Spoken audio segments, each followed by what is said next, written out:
वहीं ईरान का अमेरिका को लेकर बड़ा दावा। अमेरिका MQ-9 ड्रोन गिराने का दावा। रीपर ड्रोन को गिराने का दावा किया गया। रीपर ड्रोन को गिराने का वीडियो जारी किया गया। ईरान ने ड्रोन गिराने का वीडियो जारी किया।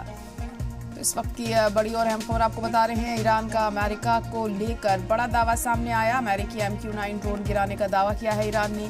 रीपर ड्रोन को गिराने का दावा यहाँ पर ईरान ने किया है और वीडियो भी इसका जारी किया गया है। इस बात की तस्दीक करने के लिए ईरान ने ड्रोन गिराने का वीडियो जारी किया है। तस्वीर भी आप देख सकते हैं किस तरह से ड्रोन गिराया गया और ये वीडियो सामने आया है। ईरान की तरफ से इस वीडियो को जारी किया गया। अमेरिकी MQ-9 ड्रोन गिराने का दावा यहाँ किया है ईरान ने। तो लगातार ईरान की तरफ से जवाबी कार्रवाई जारी है और एक के बाद एक लगातार मिसाइली अटैक हो रहे हैं, ड्रोन गिराए जा रहे हैं और ये वीडियो जारी किया है ईरान ने। इस तरह से अमेरिकी MQ-9 को गिराने का दावा किया गया है।